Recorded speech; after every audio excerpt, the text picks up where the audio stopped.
The Man at the Lake Window. When I was 19, I still lived with my parents in a small lakeside town in upstate New York. It was one of those quiet places where nothing bad ever seemed to happen. The kind of town where people leave their doors unlocked, and the biggest excitement is the fall festival or a high school football game. But in the winter, things changed. Most of our neighbors were snowbirds who left for Florida once the temperatures started to drop, so by January, the lake was surrounded by empty houses and cabins. Our home sat right on the edge of the lake, a beautiful two-story place with a huge wall of windows that faced the water. In the summer, that view was everything. In the winter, at night, it felt like staring into a black void. It was early February when my parents decided to visit my older sister downstate. She'd just moved into her first apartment, and they wanted to help her furnish it. I had classes, so I stayed behind. They were only going to be gone for 3 nights, and honestly, I was looking forward to the alone time. I stocked up on frozen meals, dusted off my PS3, and told myself I'd use the time to relax, maybe catch up on some studying. The first night was uneventful. I microwaved some lasagna, watched reruns of The Office, and played an old James Bond game until I passed out on the couch. I woke up sometime around 3 a.m. with the controller still in my hands, the TV blaring late-night infomercials. I groaned, shut everything down, and trudged upstairs to bed. The second night started the same. I was halfway through a bag of chips, playing the same game, when I heard a thud come from somewhere outside. I paused the game and looked toward the giant lake facing windows. But all I could see was my own reflection, just me, backlit by the glow of the TV, staring into what looked like pure darkness. I waited a few seconds, then got up and turned off the lights in the living room, just to get a clearer view outside.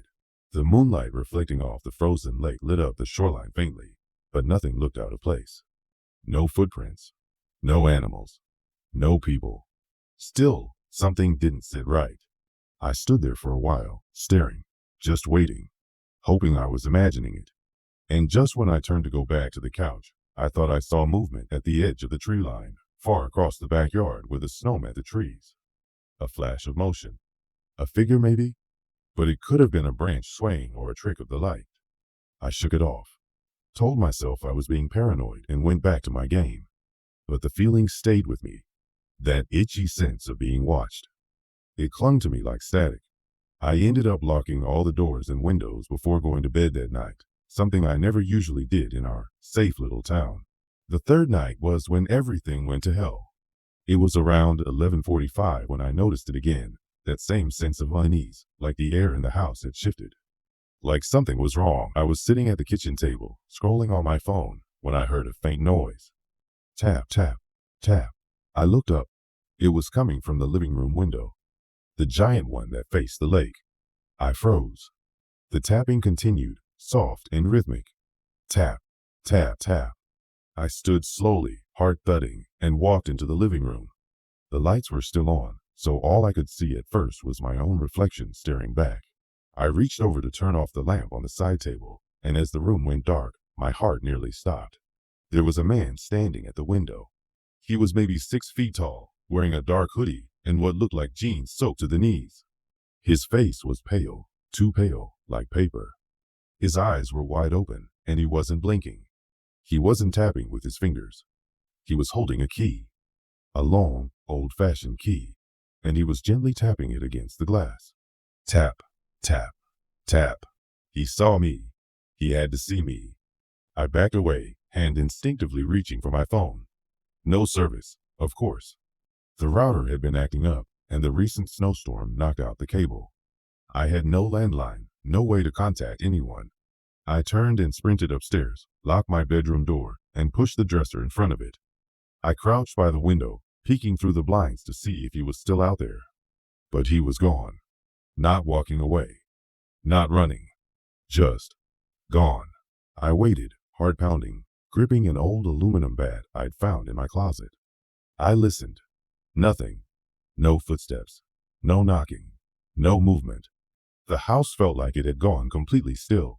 Then I heard the back door. It creaked. Not loudly, just enough to make every hair on my body stand up. I knew that sound. The sliding glass door that led out to the back patio always caught halfway open, then let out a soft groan. I knew it, and now I was hearing it. Someone was inside the house. I didn't move. I didn't breathe. I sat frozen by the window, trying not to make a sound. I heard the softest footsteps below me, one at a time, moving slowly through the living room. Then they stopped. Silence again.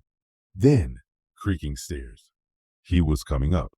I held my breath, clutching the bat so hard my knuckles turned white. The sound got closer, one step at a time. He wasn't rushing. He was taking his time.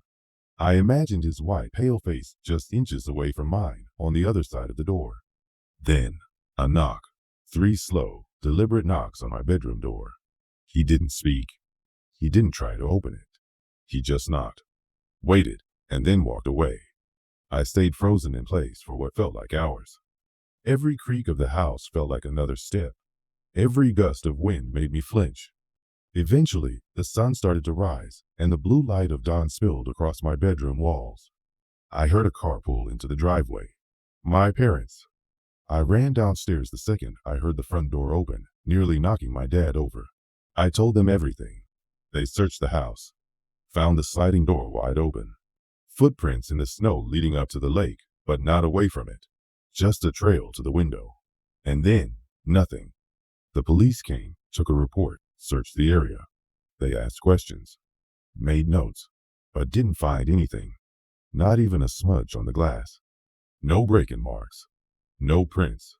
But there was one thing left behind. On the living room floor, near the sliding door, was the key. Old, rusted, thin like it belonged to a diary or a music box. Nothing that matched any lock in our house, but it was there, cold and real. And we never found out how he got it, or how he knew where to use it. We changed every lock that day, installed a new alarm system, floodlights, cameras. But I still don't sleep downstairs when I'm alone. And to this day, I don't open the curtains after dark. Because now I know what it looks like when someone's outside. And worse, what it sounds like when they have a key. The thing in the pines. This happened when I was 17, during the fall of my senior year of high school. My best friend Caleb had just gotten his license and inherited his uncle's old Ford Bronco. This beat-up tank of a thing with no AC, torn seats, and a busted speedometer. But we loved it. It was freedom. Every weekend, we drove anywhere we could get to on one tank of gas. Hiking trails, old quarries, ghost towns, the works. One weekend in late October, we decided to do an overnight trip out to this forest preserve about 2 hours from where we lived in western Pennsylvania. It wasn't exactly a campground, but there were unofficial sites near a set of logging trails that hadn't been maintained in years. Caleb swore he found a spot online that some guy claimed was the most peaceful place in the state. We packed up tents, food, firewood, and 2 boxes of cheap energy drinks and headed out. The weather was perfect when we arrived. Crisp, clear sky, orange leaves everywhere. It was that weird mix of peaceful and eerie, the air too still, the woods too quiet. We found the old logging trail easily enough. It was more like a dirt trench at that point, with saplings and moss growing through the tire tracks. We followed it for maybe 20 minutes, bouncing in the Bronco the whole way, until we reached a clearing surrounded by dense pine trees. No cell service, no other people. It felt like we were completely alone. Perfect. We set up our tents on opposite ends of the clearing, started a fire, and spent the next few hours doing dumb stuff, roasting hot dogs, telling stories, daring each other to eat raw marshmallows dipped in beer. By 11 p.m., the fire was low, and we were ready to crash. I got into my tent, zipped up the flap, and lay back in my sleeping bag, listening to the wind pushing through the trees. I remember falling asleep to the sound of pine needles rustling above me. I remember waking up to something else. A snap. A crunch. Heavy footsteps in the dirt. At first, I thought it was an animal, maybe a deer. But the sounds were too deliberate, too heavy. I stayed still, hoping it would pass. Then I heard the tent zipper. Not mine. Caleb's. Zip. Then silence. Then, maybe 20 seconds later, a voice. Low, deep, raspy, but not Caleb's. It said, "Come out." I sat bolt upright. "Come out," it said again, a little louder. It didn't sound angry or frantic, just calm. Too calm. I unzipped my tent just an inch and peered through. Caleb's tent was open. His flashlight was on inside, casting weird shadows on the walls. But he wasn't in it. I scanned the clearing. Then I saw movement. A figure at the edge of the trees. It was tall, too tall, gaunt and slouching, like its limbs were just slightly too long for its body. It stood perfectly still in the darkness between two pines, watching. Then it spoke again. Come out. But this time, it was my voice. Exactly. I felt like my brain split in two. It had copied me. I don't know how else to describe it. It was like hearing a recording of myself through a radio, but hollow and dead. Then another sound, a loud crack, like a tree limb snapping. The thing didn't move. It just smiled. Wide, crooked, like its jaw unhinged slightly. I backed away from the tent flap, zipped it shut, and scrambled for my flashlight. I clicked it on. Nothing. Dead. I fumbled for my phone. Still no service. I grabbed my pocket knife, the only thing I had that even resembled protection, and stayed completely silent. My mind was screaming, but I didn't dare make a sound. Then I heard something that almost made me cry with relief. Caleb's voice. Dude, you awake? He said. It sounded distant, like he was calling from somewhere in the woods. Yes, I hissed through the tent. Where the hell are you? His voice got closer. I just went to take a piss. What's going on? I could hear twigs snapping under his feet. I opened the flap again, just a bit. No one was in the clearing, no flashlight. No figure at the tree line. Nothing. Then Caleb's voice again, but it wasn't coming from the woods. It was coming from the other side of my tent. Come out, it said in that dead, hollow version of my voice. Come out. Come out. Each time, louder. I screamed. I couldn't help it. I screamed for Caleb. Seconds later, I heard him sprinting through the woods. His real voice, panicked, calling my name. I unzipped the tent and ran into the clearing. We nearly collided as he burst through the trees holding a giant branch like a baseball bat. I was gasping, shaking, trying to explain what I saw, but I could barely speak. Caleb kept asking, what happened? Where is it? But I didn't have answers. Then we heard it again. Come out. This time it came from behind a tree, maybe 30 feet from us. But we could see it now. It wasn't a person. Not really. It looked like someone had stretched a human form over something wrong. Its movements were jerky, like a puppet on strings. And its skin. God, its skin looked like tree bark. Cracked. Flaking. But underneath it, you could see something else moving, like veins that pulsed and squirmed. It didn't charge us. It didn't scream. It just pointed at me, long, thin finger extended, and whispered, come out. We ran. Left everything, tents, food, gear, and just ran. I don't know how long we ran, but it felt like forever. The trees closed in on us, branches clawing at our clothes. Caleb tripped twice. I fell once and cut my palm on a rock, but we didn't stop. Eventually, we saw headlights in the distance, the Bronco still parked by the old road. We jumped in, slammed the doors, and tore out of there like the devil himself was behind us. We didn't talk for almost an hour. Eventually, back on the main highway, Caleb asked, what did you see? I told him. He nodded slowly, then said something that still chills me. I didn't see that thing at first.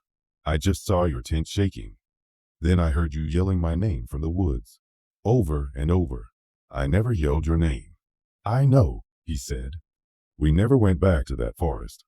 I still have nightmares sometimes, and every once in a while, I'll wake up to what I think is my own voice calling from outside the window, just softly. Come out. And I don't, because I know it's not me. And whatever it is, it's still out there. Waiting.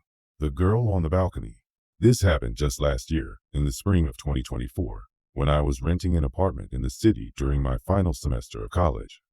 It was a tiny studio in an old high-rise building, nothing fancy, but it was cheap and close to campus. The place had character, you could say, creaky floors, ancient plumbing, windows that didn't shut right. But I didn't care. I just needed a place to crash between classes and work. My unit was on the 9th floor, and the best thing about it, the only thing, really, was the balcony. It wasn't big, but it overlooked the whole block. On weekends, I'd sit out there at night with headphones on, drink cheap wine, and people watch. It was on one of those nights that I saw her. At first, I thought she was just someone standing on the building across the street. The top floor had a matching balcony, and the figure was standing very still near the edge. I couldn't see her face clearly, but she had long black hair and a white dress that moved slowly in the breeze. We stood like that for maybe 10 minutes, me sitting, her standing motionless. It was eerie but not alarming. I figured she was just weird or drunk or having a moment. I went inside, shook it off, and didn't think much of it. Until the next night. Same time. Same spot. Only this time, she was closer. 2 balconies down from mine, standing behind a neighbor's potted plants. Same white dress. Same hair. Still no visible face, just shadow. She didn't move. She didn't make a sound. Just stood and stared. I stepped inside and pulled the curtain shut. The next morning, I checked the balcony she'd been standing on. No one lived there. That unit had been under renovation for weeks. Empty. I asked the doorman casually, told him I thought I saw someone trespassing. He gave me a blank look, told me that entire side of the building was sealed off for construction.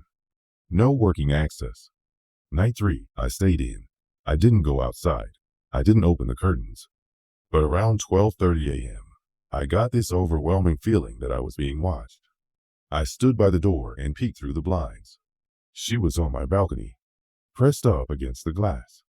No knocking, no sound, just her face, pale, expressionless, and far too close. Her hair covered most of it, but her mouth was visible, slightly open, like she was mouthing something. I couldn't move. I couldn't scream. I remember backing into the bathroom and locking the door. I stayed there for almost an hour before building up the courage to check again. She was gone. There was no sign of forced entry. No footprints. No fingerprints. Just this smell, like wet leaves and ash, lingering in the air. That night, I slept with the lights on and a kitchen knife under my pillow. The next day, I requested a camera be installed facing the balcony. It was a cheap motion sensor thing I ordered online. Took maybe 20 minutes to set up. That evening, I stayed away from the glass. I kept the curtains drawn. At 2:12 a.m., my phone buzzed. Motion detected. I opened the app. The screen was pitch black at first, just static. Then, for maybe 5 seconds, it lit up. She was back. But this time, she was on all fours, crawling across the concrete, limbs jerky and unnatural like a glitch in reality. Her head tilted upward, just enough to look directly into the camera. Then the footage cut. Corrupted. I called the building security the next morning. Showed them what little footage I had. They gave me the usual runaround, probably a trespasser, maybe a prank. I asked to see the hallway cameras. The manager went pale. Said the camera outside my unit had been disabled for 3 nights in a row. No explanation. No footage. Night 5, I left. I packed a bag and stayed at a friend's apartment across town. We joked about it, tried to convince ourselves it was stress, maybe a hallucination. I was running on no sleep and too much caffeine. But the footage didn't lie, and neither did what happened next. My friend lived on the 6th floor of a completely different building, miles away from mine. A safe, modern place with security and cameras and keycard access. But around 3 a.m., we both woke up to the same sound. Knocking. 3 slow, hollow knocks on the sliding door that led to his balcony. We looked at each other. I shook my head. Don't, I'm out. But he walked over, confused, and pulled back the curtain. He froze, then stumbled back. I rushed over. She was standing there, on his balcony, 9 floors up, no ladder, no fire escape. Her face was pressed to the glass again, but this time she smiled. Wide, too wide. Her mouth opened unnaturally, cracking at the edges until it was a void of black. Her hands were flat on the glass. Her breath fogged the pain, and she mouthed one word. Let me in. We didn't. We backed away, called 911, barricaded the door. The cops came 20 minutes later. No one on the balcony. No one in the building. But they took it seriously. Even wrote up a full report. They didn't find any forced entry, but they did find something. A single footprint. Bare. Wet. Right outside the sliding door. She hasn't come back. Not yet. But sometimes at night, when I'm walking home, I feel this prickle down my neck. Like someone's watching from the rooftops. Like if I just looked up, she'd be there. Not knocking, not crawling, just waiting. Because now I know. When you see someone standing outside in the dark, sometimes they're not trying to get in. Sometimes they're already everywhere else. Watching, waiting, and eventually they do get inside.